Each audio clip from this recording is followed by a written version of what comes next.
Bonjour, bienvenue à ma chaîne Les Maths avec Rachel. Dans cette vidéo, nous allons traiter l'épreuve de mathématiques du BEPC du Burkina Faso, session 2025, premier tour. Mais avant de commencer avec le sujet, je vous demande de vous abonner à ma chaîne en cliquant sur ma tête qui s'affiche de l'autre côté de l'écran.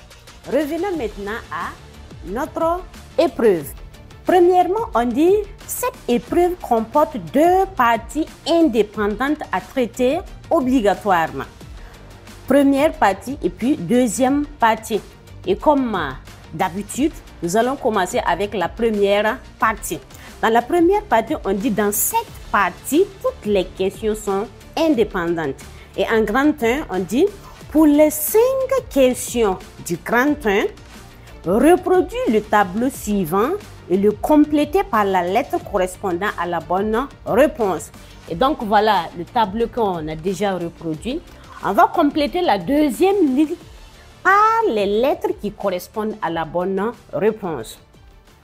Ainsi, en petit 1, on dit laquelle des droites ci-dessous a pour coefficient directeur 3 demi. Donc le coefficient directeur qui est 3 demi. Pour cela, j'ai pris le soin de noter toutes les droites au tableau. Pour trouver le coefficient directeur d'une droite, on applique juste la formule qui dit que le coefficient directeur est égal à moins A sur B. En rappel, la forme générale de l'équation d'une droite est AX plus BY plus C est égal à 0. Et donc, le coefficient directeur, sa formule est moins A sur B. Et donc, on va voir pour chaque cas, quelle est l'équation de la droite dont son le A moins A sur 2 va donner 3 demi. Ainsi, pour la première équation, j'ai A égale moins 3, donc moins A, ça sera 3 sur B. Donc, B ici est égal à moins 2, alors que dans notre cas, ça doit donner 2. Ce qui veut dire que la lettre A n'est pas la lettre qui correspond à la bonne réponse. Le B, on fait pareil. Moins A, ça va me donner 6 sur B. Ici, B est égal à moins 1, ce qui ne correspond pas à moins 2 ici. Donc, le B aussi n'est pas la lettre qui correspond à la bonne réponse. Le C, c'est moins A est égal à 6 sur B qui est égal à 4. Je vois effectivement que ce n'est pas 3 et 2, mais je vois qu'après simplification, je peux obtenir 3 sur 2. Ainsi, si je simplifie par 2, je vais obtenir 3 sur 2. Et donc, je vois que moins A sur B pour le cas de C est égal à 3 demi. Donc, la lettre correspondant à la bonne réponse est la lettre C. En petit 2, on nous donne le plan est muni de repères orthonormés. On donne les points A de coordonnées 3, moins 1 et B de coordonnées moins 1 et 2. Laquelle des distances ci-dessous est celle de AB? Pour trouver la lettre qui correspond à la bonne réponse, je vais tout simplement calculer la distance AB. Ainsi, j'aurai vecteur et la distance AB est égale à racine carrée de x de B qui est moins 1, moins x de A qui est 3, le tout au carré, plus 2 moins 1, donc ça va me donner plus 1, le tout au carré. Et j'obtiens moins 1, moins 3, ça me donne moins 4, donc moins 4 le tout au carré, plus 2 plus 1 qui me donne 3, donc plus 3 au carré.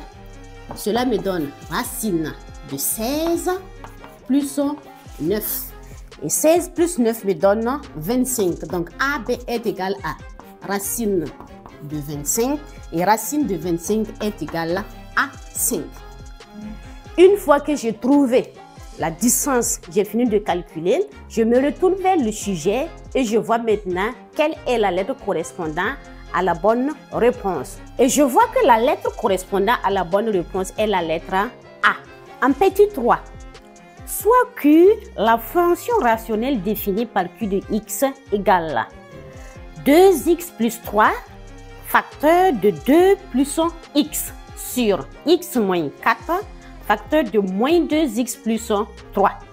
Quel est son ensemble de définition? Pour trouver l'ensemble de définition de Q, il suffit juste de trouver les valeurs de x pour lesquelles le dénominateur est différent de 0. Et donc, on note ici que Q de x existe, donc comme c'est au brouillon, on n'a pas besoin d'écrire toute cette phrase. Donc, on dit tout simplement que Q de x existe si et seulement si x moins 4 facteur de moins 2x plus 3 est différent de 0. Donc, on va passer directement. X moins 4 facteur de moins 2x plus 3 est différent de 0. Et on résout, cela veut dire que x moins 4 est différent de 0 et également moins 2x plus 3 différent de 0. Ainsi, j'ai x différent de 4 et ici, j'ai moins 2x différent de moins 3. Donc, x sera différent de moins 3 sur moins 2 qui est aussi égal à 3 demi. Donc, x doit être différent de 3 demi. Par conséquent, le domaine de définition est égal à R privé de 3 demi et puis 4. Et là maintenant, je me retourne encore vers le sujet pour voir quelle lettre porte cette réponse. En petit 4, on dit soit le nombre réel A égale racine de 3 moins 1 sur racine de 3 plus 1. Lequel des nombres suivants est égal à A? Pour trouver la valeur de A, on regarde dans le sujet. Je vois bien que dans le sujet, les propositions de réponse sont des nombres sans dénominateur.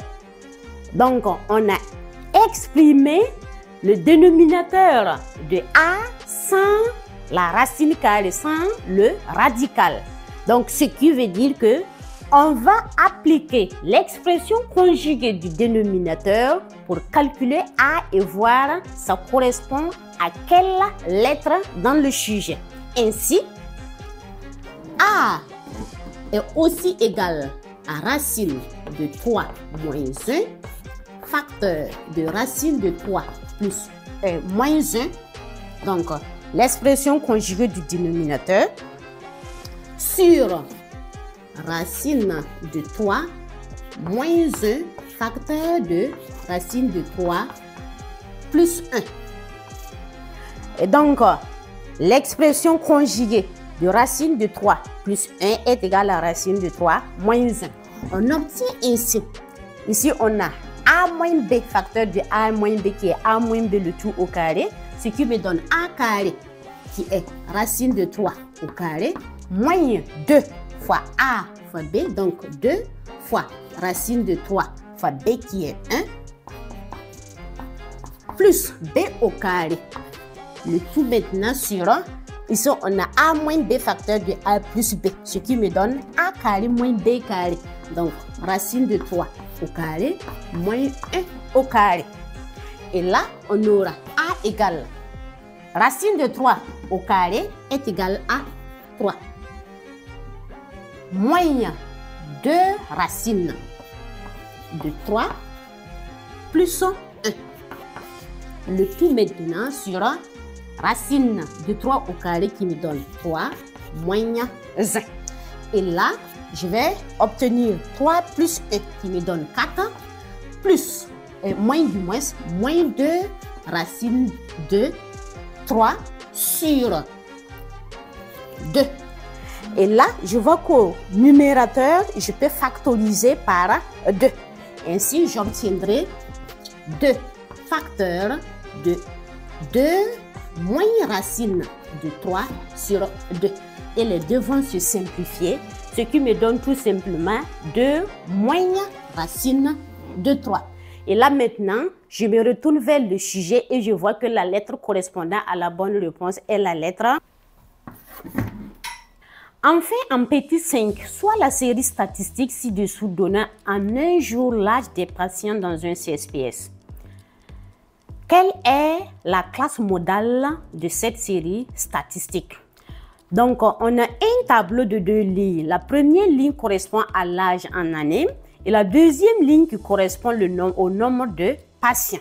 Pour trouver la classe modale, il suffit juste de chercher la classe où on a plus d'effectifs. Et pour cela, je me réfère au tableau et je vois. La première classe 0 à 10, j'ai 12 patients. Deuxième classe 10 à 20, j'ai 2 patients. Troisième classe 20 à 36 patients. Quatrième classe 30 à 40, j'ai 7 patients. La cinquième classe 40 à 50, j'ai 9 patients. Et enfin, la sixième classe de 50 à 60, j'ai 11 patients. Et donc, je vois que l'effectif le plus élevé ici est 12. Et 12 est l'effectif de la classe 0-10. Donc, la classe modale est la classe 0-10 qui correspond à la lettre C.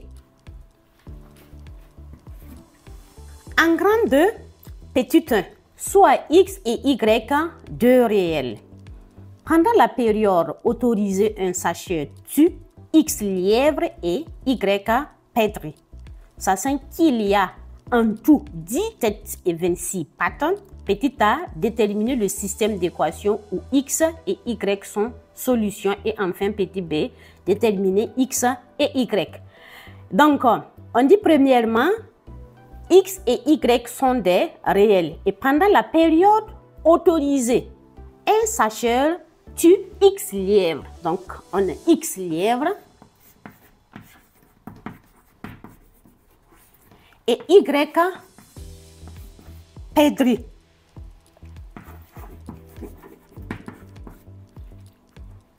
En plus de cela, on dit, sachant qu'il y a en tout 10 têtes et 26 pattes. Donc, on a 10 têtes et 26 pattes. Donc, à partir de là, on nous demande en petit a de déterminer le système d'équation où X et Y sont solutions. Premièrement, pour faire la mise en équation, il faut savoir d'abord le lièvre a combien de pattes, le perdrix aussi a combien de pattes. Pour les têtes, on sait que chaque animal a une tête. Donc là-bas, il n'y a pas de problème. Donc pour le lièvre, on a 4 pattes.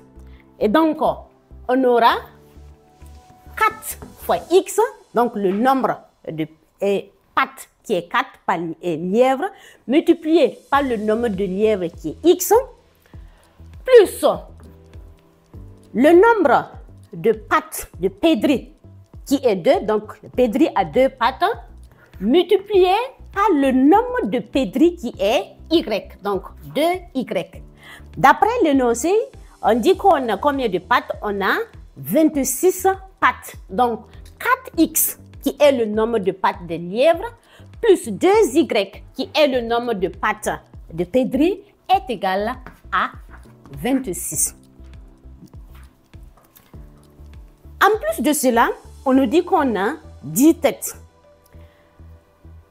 Chaque animal ayant une seule tête, cela veut dire que le nombre de lièvres plus le nombre de perdrix va correspondre au nombre total de têtes qui est égal à 10. Ainsi, nous avons déterminé le système d'équation où x et y sont solutions à ce système. Donc, passons maintenant au petit b. Donc là, c'est petit a, au petit b. En petit b, on demande de déterminer x et y. Déterminer x et y revient tout simplement à résoudre notre système d'équation qu'on a eu à faire au niveau du petit a. Ainsi, je vais choisir la méthode que je veux pour résoudre mon système d'équation. Je recopie d'abord mon système d'équation qui me donne 4x plus 2y est égal à 26. Et là, x plus y est égal à 10. Je vais appliquer la méthode par substitution et je vais exprimer x en fonction de y au niveau de la deuxième équation, ce qui va me donner 4x plus 2y est égal à 26. Et là, x est égal à 10 moins y. Je remplace x par son expression dans la première équation. J'aurai ainsi 4 facteurs de 10 moins y plus 2y est égal à 26 et x est égal à 10 moins y. J'obtiens ainsi 4 fois 10 qui me donne 40 moins 4y plus 2y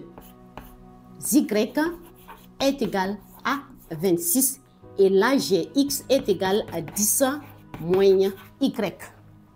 Moins 4y plus 2y qui me donne moins 2y. Donc moins 2y est égal à 26 moins 40. Et ici j'ai x qui est égal à 10 moins y. Et donc j'ai moins 2y qui est égal à 26 moins 40 qui me donne moins 14. Et ici, j'ai toujours x est égal à 10 moins y. Et enfin, j'aurai y est égal à moins 14 sur moins 2 qui est égal à 7. Et x est égal à 10 moins 7 qui me donne 3. Et donc, on a trouvé les valeurs de x qui est égal à 3 et y qui est égal à 7. Ou simplement, on donne la solution en écrivant S est égal au couple 3 et puis 7. Ce qui veut dire tout simplement que le chasseur a tué 3 lièvres et puis 7 perdrix. Et pour vous en convaincre, vous pouvez vérifier pour voir si c'est vrai.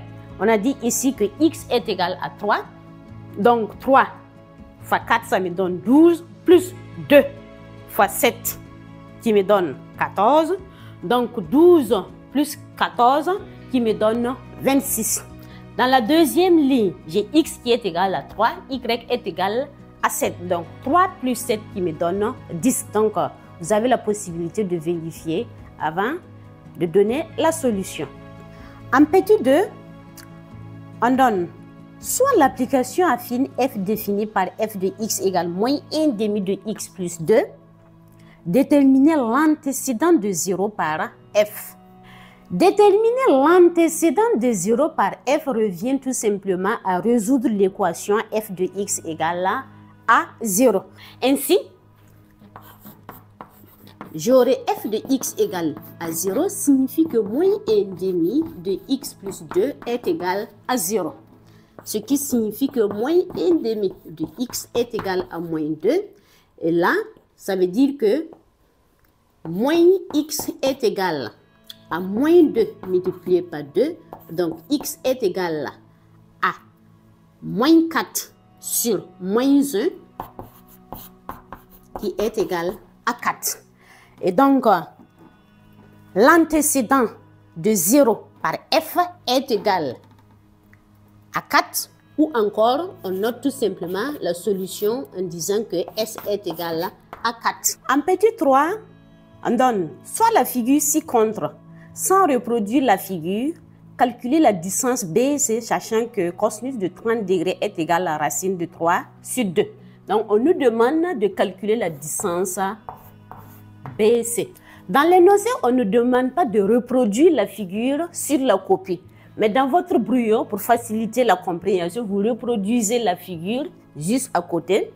Et le nausée nous dit que l'angle C mesure 30 degrés et cosinus de 30 degrés est égal à la racine de 3 sur 2. En plus de cela, le côté AC est égal à 5 racine de 3. En rappel, cosinus est égal au côté adjacent sur hypoténuse. Le côté adjacent, c'est un des côtés de l'angle. Donc, en considérant l'angle C, voilà les deux côtés de l'angle. Celui-ci est l'hypoténuse. Donc, le côté adjacent est le côté AC. Et donc, on peut noter en disant que cosinus de l'angle C est égal à AC sur l'hypoténuse qui est BC. Or, l'angle C est égal à 30 degrés et donc son cosinus, donc cosinus de 30 degrés, est égal à racine de 3 sur 2.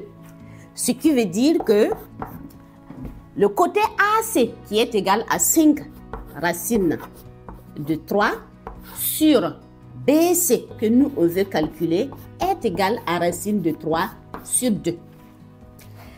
Et on tire maintenant BC. Donc on a BC fois racine de 3. Donc racine de 3 multiplié par BC est égal à 2 fois 5 racine de 3. Et là, on a BC qui est égal à 2 fois 5 qui me donne 10. Donc 10 racine de 3 sur racine de 3. Et les racines de 3 se simplifient. Et on obtient ainsi BC est égal à 10.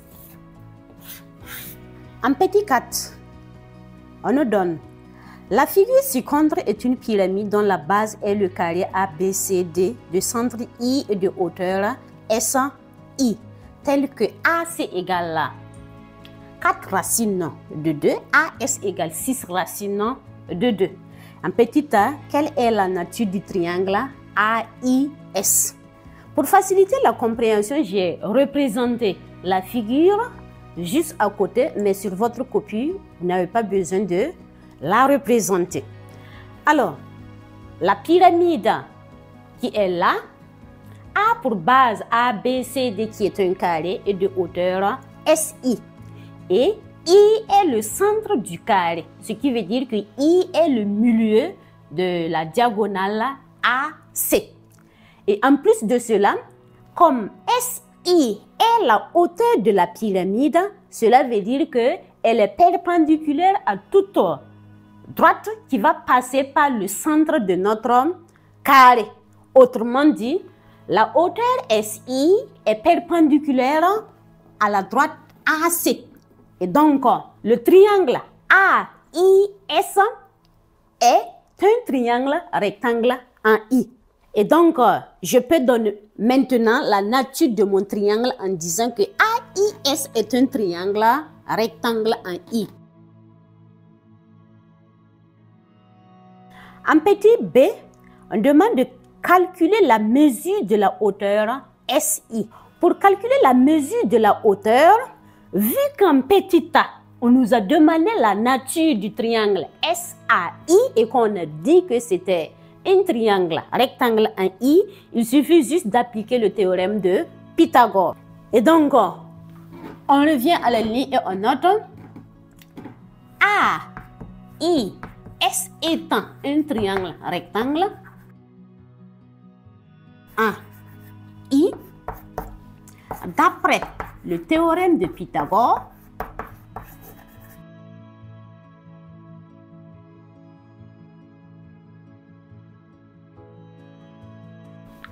AS carré, donc l'hypoténuse au carré, AS au carré est égal à AI au carré plus son SI au carré. Et là, comme c'est SI que je veux tirer SI au carré qui me donne AS au carré moins AI au carré.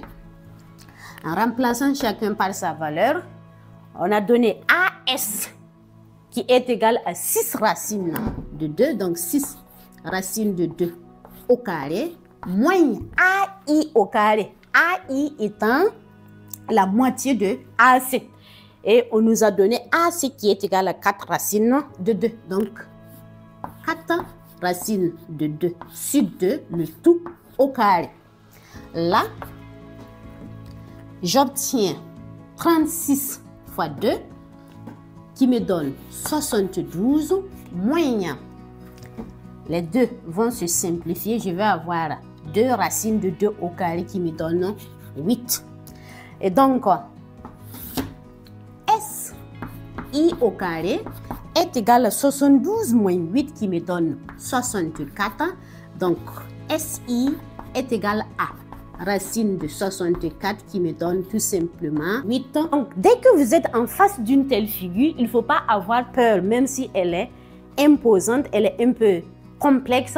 Il n'y a rien de grand à l'intérieur. Il suffit juste de savoir lire et vous allez voir que ce n'est pas du tout compliqué. C'est juste la figure qui est complexe. Sinon, à l'intérieur, il n'y a rien.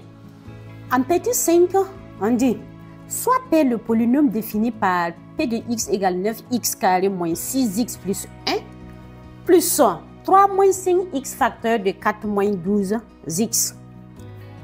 Écrire P de x sous forme d'un produit de facteurs du premier degré. Écrire P de x sous forme d'un produit de facteurs du premier degré revient tout simplement à factoriser P de x. Ainsi, j'aurai P de x égale, je vois que dans la première partie, je peux effectuer une factorisation et cette expression correspond à une identité remarquable qui est a carré moins 2ab plus b au carré. Et la forme factorisée de cette identité remarquable est a moins b le tout au carré. Ainsi, 9x carré correspond à a carré. Donc, il suffit juste de déterminer a et b. J'ai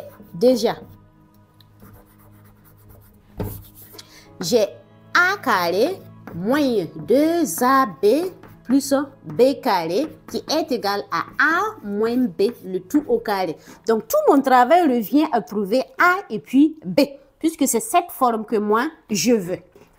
Alors, a carré est égal à 9x carré, ce qui veut dire que a est égal à 3x. Donc, 3x le tout au carré me donne 9x carré. Donc, je vais avoir ici 3x moins le b maintenant. B au carré est égal à 1. Donc, ce qui veut dire que b est égal à 1 lui-même. Donc, j'ai factorisé cette partie qui est égale à 3x moins 1, le tout au carré, plus la deuxième partie maintenant. Donc, là, je vois aussi que je peux factoriser cette partie. Donc, 4 moins 12x. Mais, avant de factoriser, je vais recopier d'abord en commençant par 4 moins 12x facteur de 3 plus 5x. Sur cette deuxième partie, je vois que je peux factoriser cette expression par 4, tout comme je peux la factoriser également par moins 4. Alors, je vais avoir 3x moins 1, le tout au carré, moins 4. Donc, je vais factoriser par moins 4, vu que j'ai 3x moins 1 ici. Donc, c'est pour pouvoir avoir mon facteur commun qui est 3x moins 1. Donc, moins 4 facteur de, comme j'ai factorisé par moins 4, ça veut dire que je vais avoir maintenant moins 1 ici. Donc, moins 1 plus 3x facteur de 3 plus 5x. Et là, je vois que mon facteur commun apparaît, 3x moins 1, ce qui me donne 3x moins 1 facteur. Donc là, il va me rester 3x moins 1, 3x moins 1, moins 4 facteur de 3 plus 5x. Et là, ça me donne 3x moins 1 facteur de 3x moins 1 moins 12 moins 20x. Ce qui me donne 3x moins 1 facteur 3x moins 20x, ça me donne moins 17x, moins 1 moins 12, ça me donne moins 13. D'où P de x est égal à 3x moins 1, facteur de moins 17x moins 13. Et là, j'ai factorisé mon p de x. Autrement dit, j'ai écrit p de x sous forme d'un produit de facteurs premier. En petit 6, calculer la mesure de l'angle inscrit CBD, sachant que son angle au centre associé mesure 110 degrés. Alors là, on n'a pas besoin d'une figure.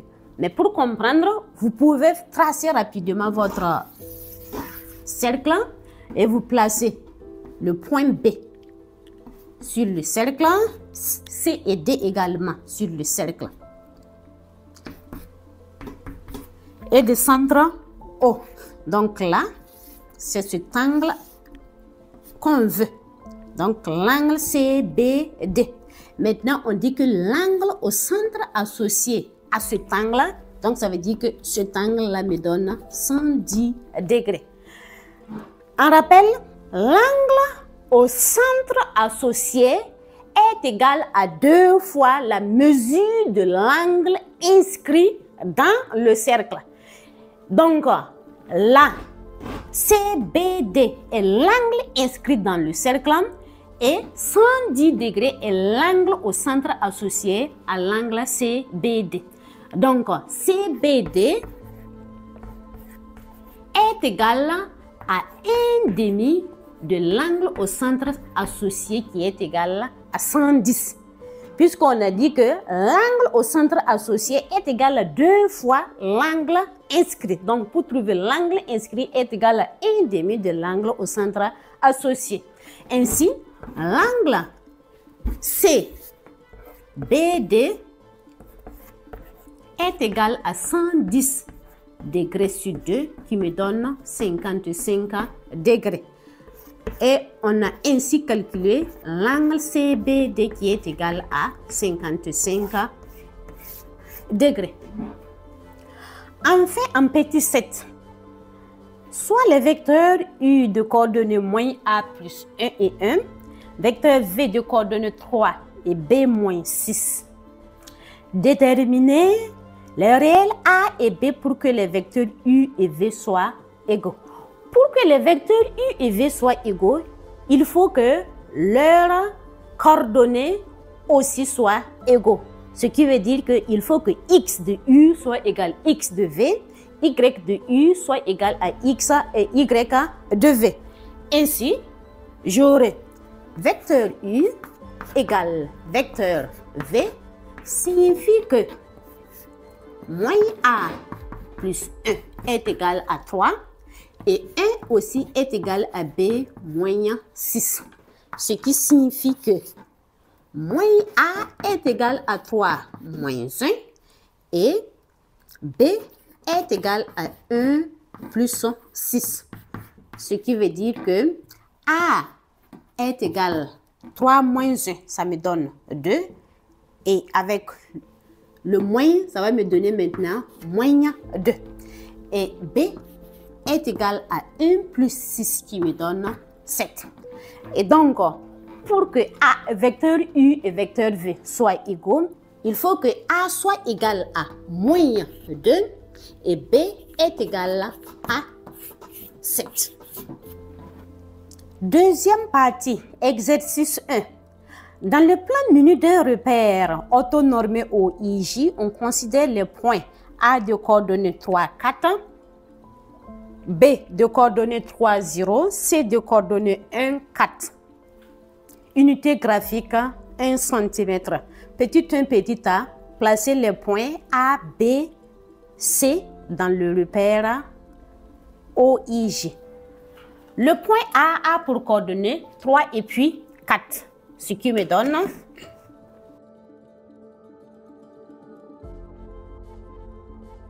le point A.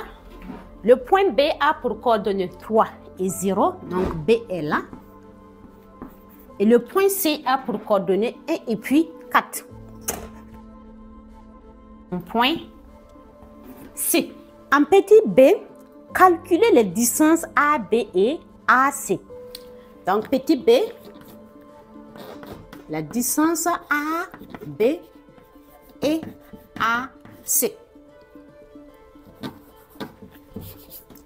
Premièrement, la distance AB. La distance AB est égale à racine de x de B moins x de A, le tout au carré, plus y de C moins y de B du moins y de A, le tout au carré. Ce qui me donne x de B qui est 3, moins x de A qui est 3 au carré, plus 0 moins 4 au carré, ce qui me donne AB est égal à racine, ça c'est 0, racine de moins 4 au carré qui est 16, qui est égal à 4. D'où la distance AB est égale à 4 cm. Maintenant, la distance AC. La distance AC est égale à racine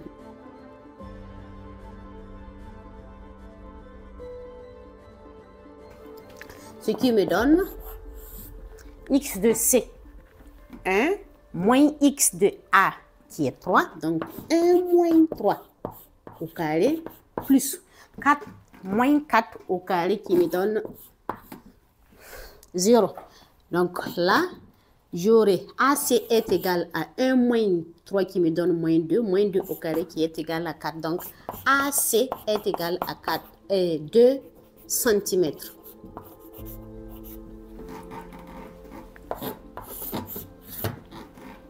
En petit c, on nous demande de montrer que vecteurs AB et vecteurs AC sont orthogonaux.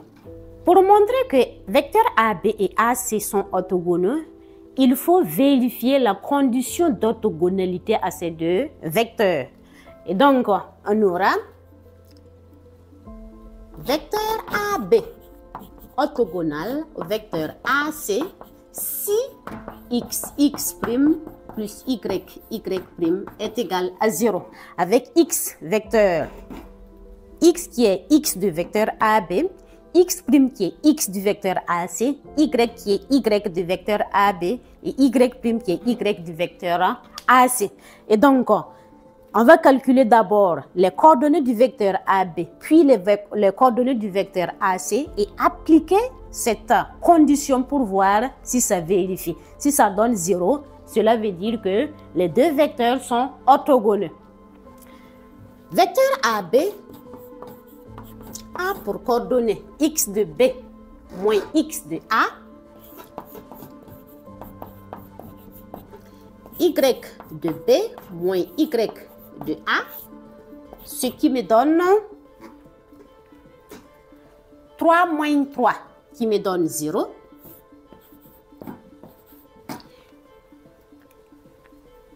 Et 0 moins 4. Cela me donne 0 et puis moins 4. Le vecteur AC a pour coordonnées x de C moins x de A, y de C moins y de A. Ce qui me donne x de C qui est 1 moins 3 qui me donne moins 2 et 4 moins 4 qui me donne 0. Donc, on a les deux vecteurs, les coordonnées des deux vecteurs. On va calculer maintenant pour voir si ça vérifie notre condition. Ainsi, on a x fois x' qui est 0 fois moins 2 plus y qui est moins 4 fois y' qui est 0. Donc, 0 fois moins 4. 0 fois moins 2, ça me donne 0. 0 fois moins 4, ça me donne 0. 0 plus 0 qui est égal à 0. Donc, comme x' plus y' est égal à 0, cela veut dire que mon vecteur, donc, alors, le vecteur AC est orthogonal au vecteur AB. Alors, si vous voulez également, vous pouvez appliquer la réciproque du théorème de Pythagore. Et cela revient à calculer la distance BC son carré, calculer le carré de AC et aussi le carré de AB, puis vous faites la somme de AC carré plus AB carré pour voir si ça va donner le carré de BC. Si cela est le cas, d'après la réciproque du théorème de Pythagore, ça veut dire que les deux, le triangle est rectangle en A, et si le triangle est rectangle en A, cela veut dire que les deux droites sont perpendiculaires. Par conséquent, les vecteurs AC et AB sont orthogonaux. Mais là, c'est encore plus long. En petit c, on déduit la nature du triangle ABC. D'après petit c, on a vu que les vecteurs AB et AC sont orthogonaux. Ce qui veut dire que AC et AB sont, les droites AC et AB sont perpendiculaires. Donc, on peut dire tout simplement que le triangle ABC est un triangle rectangle.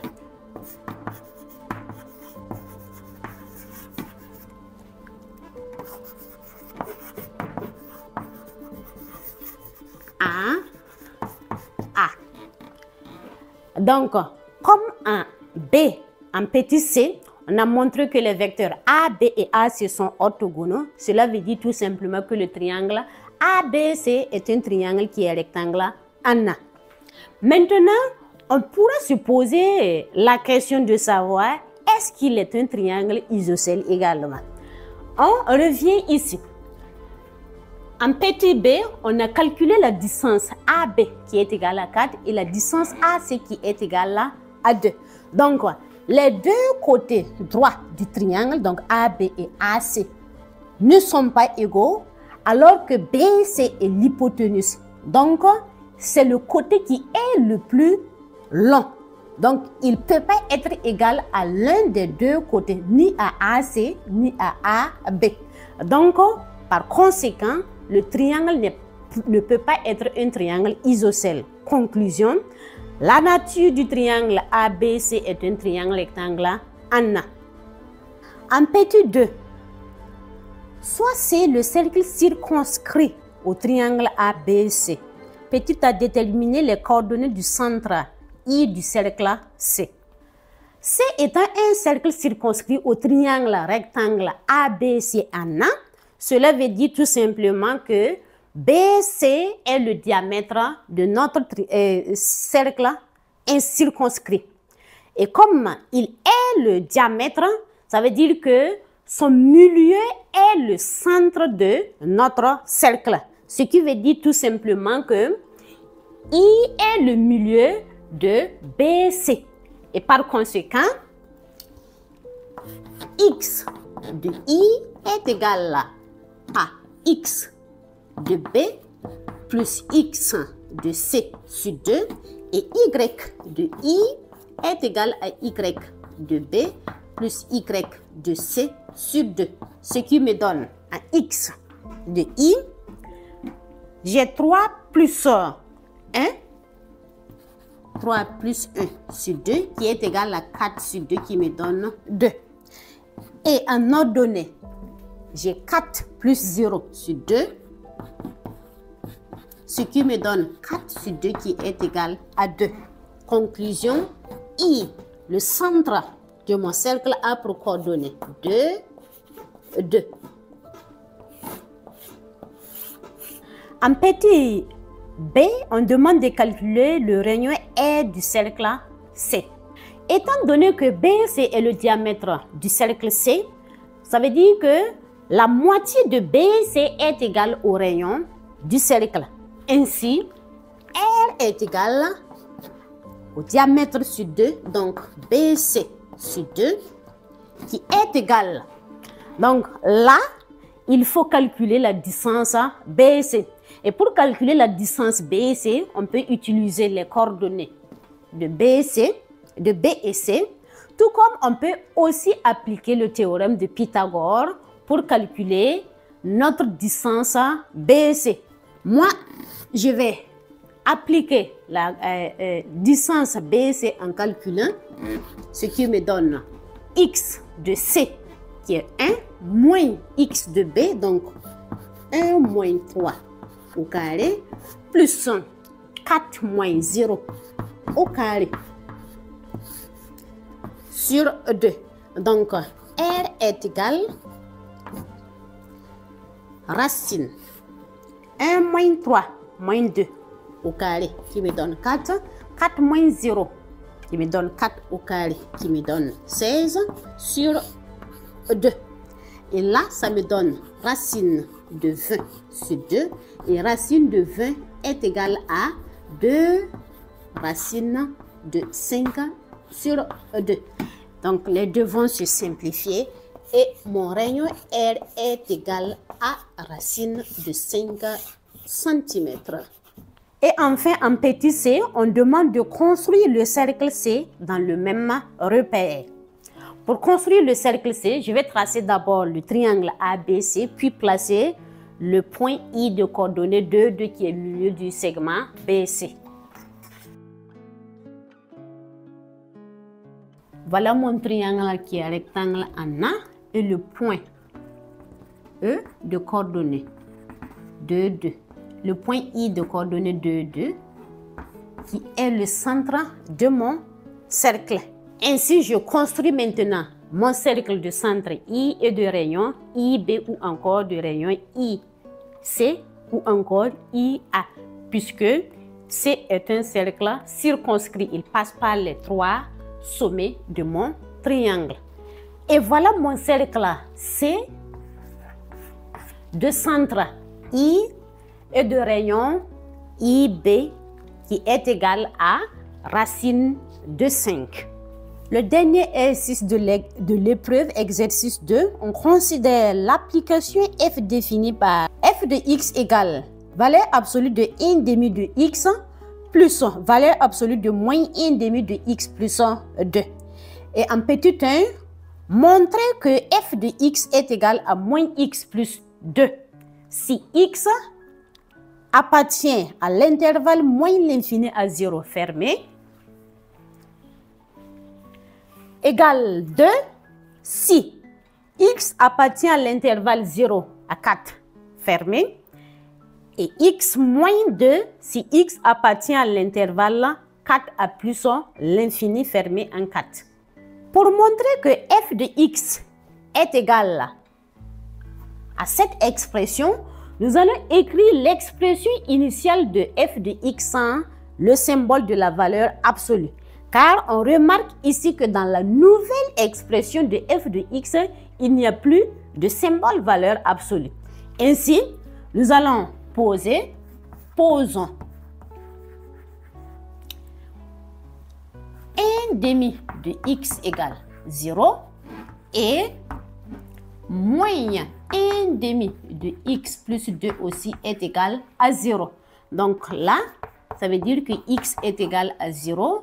Et dans la deuxième équation, ça veut dire que moins 1 demi de x est égal à moins 2. Et x est égal à 4. Et on trace maintenant notre tableau. X moins l'infini, 0, 4 et plus l'infini. Valeur absolue de 1 demi de x. Valeur absolue de moins 1 demi de x plus 2. Et enfin, f de x.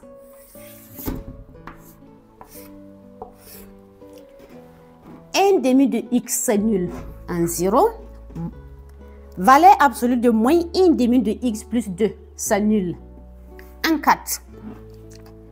Ainsi, valeur absolue de 1 demi de x est égale à 1 demi de x pour x supérieur à 0. Donc, on a 1 demi de x ici, 1 demi de x ici.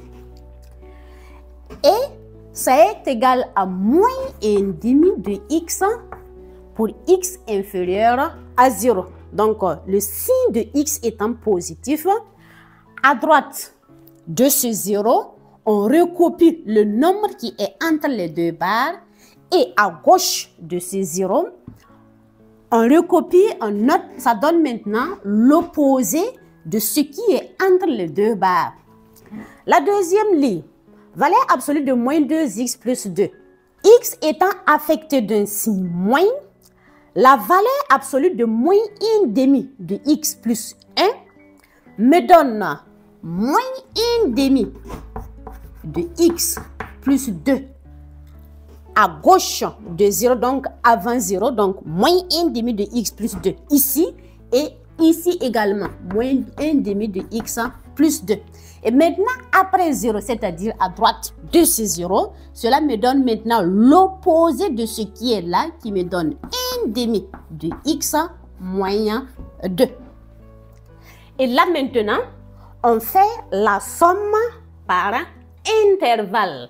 Vu qu'on a une somme ici, la somme des valeurs absolues ici. Donc, on va faire maintenant la somme de façon verticale. On a moins 1/2 de x plus moins 1/2 de x plus 2. Donc, moins 1/2 de x moins 1/2 de x me donne moins 2x sur 2 qui me donne tout simplement moins x plus 2. Donc, je complète cette case par moins x plus 2. La deuxième case, j'ai 1/2 de x moins 1/2 de x. Donc, 1/2 de x moins 1/2 de x plus 2. Les deux s'annulent. Donc, 1/2 moins 1/2, ça me donne 0. Donc, il me reste tout simplement 2 dans cet intervalle. Et enfin, 1/2 de x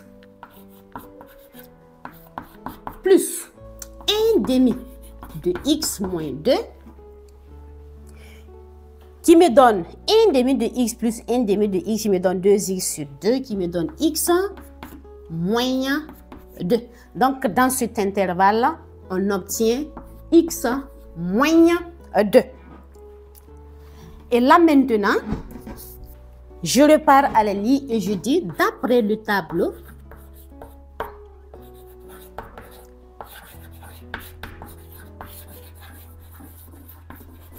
f de x égale.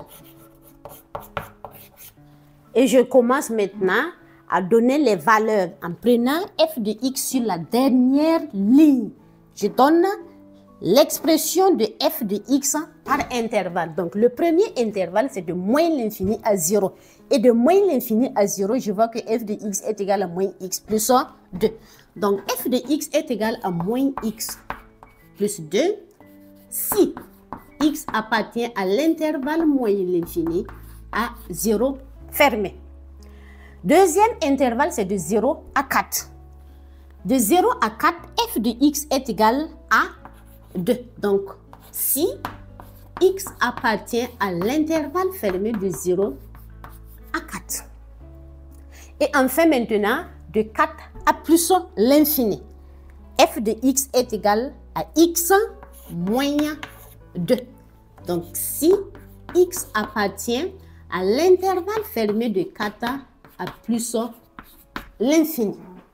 Ainsi, nous avons pu démontrer que f de x est égal à moins x plus 2 si x appartient à l'intervalle moins l'infini à 0, qui est aussi égal à 2 si x appartient à l'intervalle 0 à 4. Et enfin, f de x est égal à x moins 2 si x appartient à l'intervalle 4 à plus l'infini. En petit 2, déterminer le sens de variation de f dans chacun des intervalles suivants. Premièrement, l'intervalle moins l'infini à 0 fermé et l'intervalle 4 à plus l'infini. Le sens de variation d'une application est déterminé par le signe du coefficient de A. Alors, dans l'intervalle moins l'infini à 0, f de x est égal à moins x plus 2. Le coefficient de x ici est égal à moins 1. Et moins 1 étant inférieur à 0, donc on a a est égal à moins 1, qui est inférieur à 0, alors est décroissante.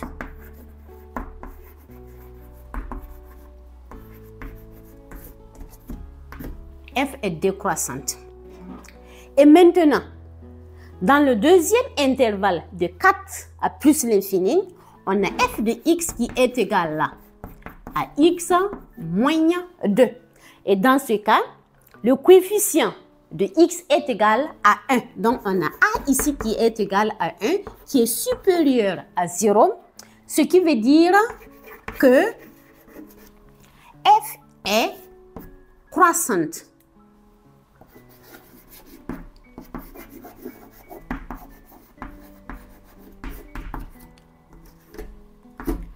Donc, voilà le sens de variation de f. Si le signe du coefficient de x est positif, ça veut dire que l'application est croissante. Si le signe du coefficient de x est négatif, ça veut dire tout simplement que l'application est décroissante. En petit 3, calculez f de moins 2, f de 0, f de 4 et f de 5. Pour calculer f de moins 2, il faut d'abord chercher l'intervalle dans lequel moins 2 appartient.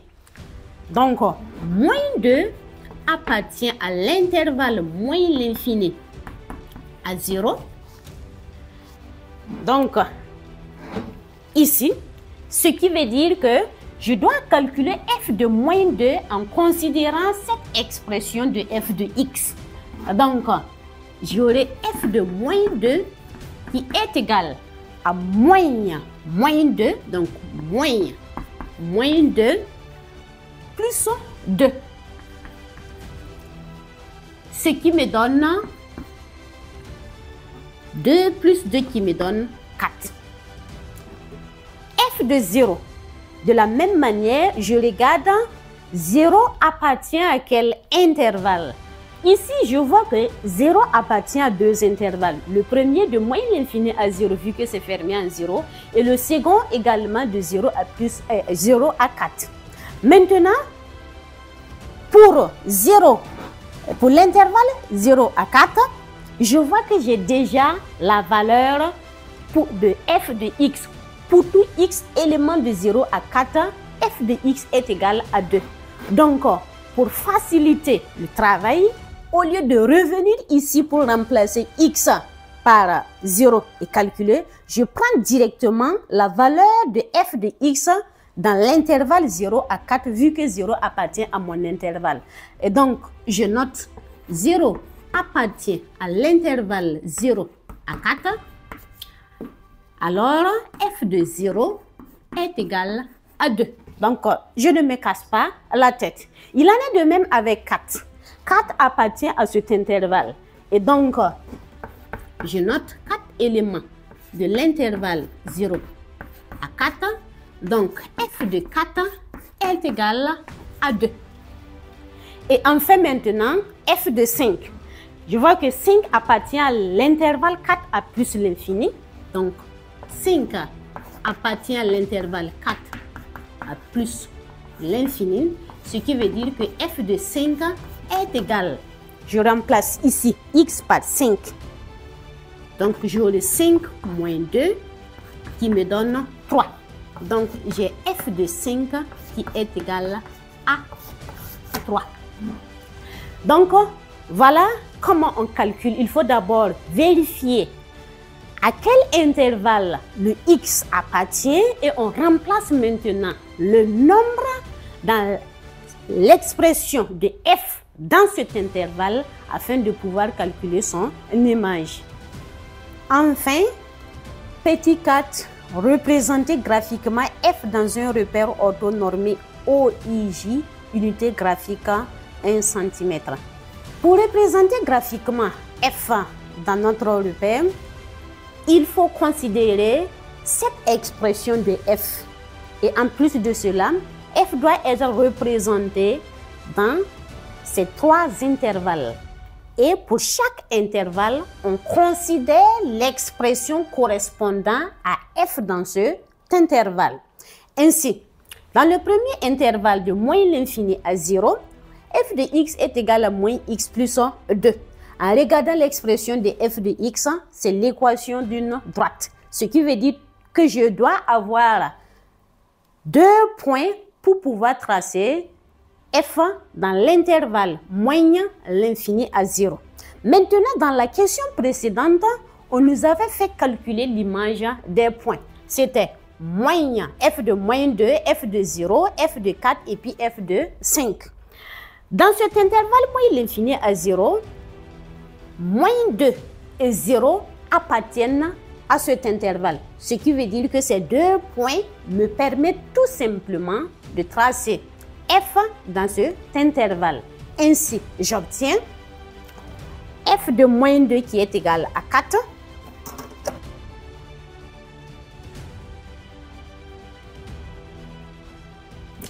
Donc, je place le point de coordonnées moins 2 et 4. Et le deuxième point, f de 0 qui est égal à 2.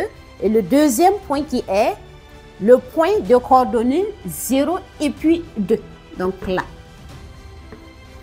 Et je trace maintenant ma demi-droite qui passe par ces 2 points. Donc la demi-droite d'origine, là, le deuxième point, et qui passe par le premier point de coordonnées moins 2 et puis 4. On se rappelle qu'on avait dit que le sens de variation dans l'intervalle moins l'infini à 0 était décroissant. Donc, on voit effectivement que la droite est en train de décroître. Dans mon deuxième intervalle, c'est de 0 à 4. Et là encore, j'ai juste besoin de 2 points pour pouvoir représenter f dans cet intervalle. Premièrement, j'ai 0 qui appartient à cet intervalle et j'ai déjà f de 0 que j'ai placé ici. Donc, le deuxième nombre, ça sera f de 4. Et f de 4, on a dit que ça donne 2. Et d'ailleurs, là, on voit que pour tout x élément de 0 à 4, f est toujours égal à 2. Donc, f est constante dans l'intervalle 0 à 4. Donc, je place mon deuxième point qui est 4 et 2, qui a pour coordonnées 4 et 2, donc 4 qui est là. Et je trace maintenant f dans cet intervalle qui va de 0 à 4.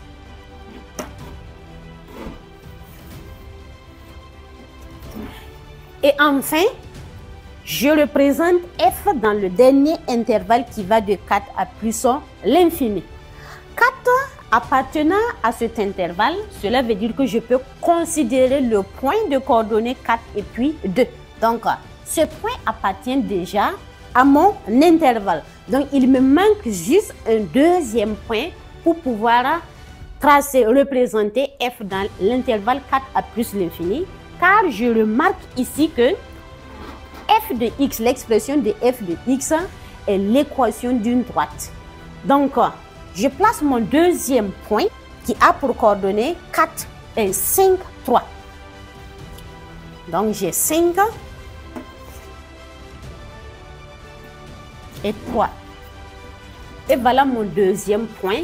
Et je trace ma demi-droite. Et voilà la représentation graphique de f dans notre repère. Nous venons de traiter l'épreuve de mathématiques du BEPC du Burkina Faso, session 2025, premier tour. Beaucoup de courage pour l'attente des résultats.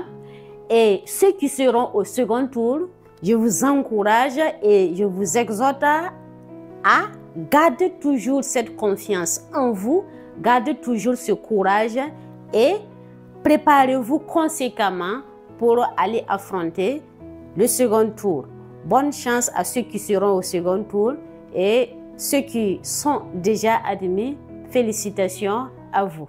Je vous demande de vous abonner et à partager autour de vous afin de faire du bien à d'autres personnes.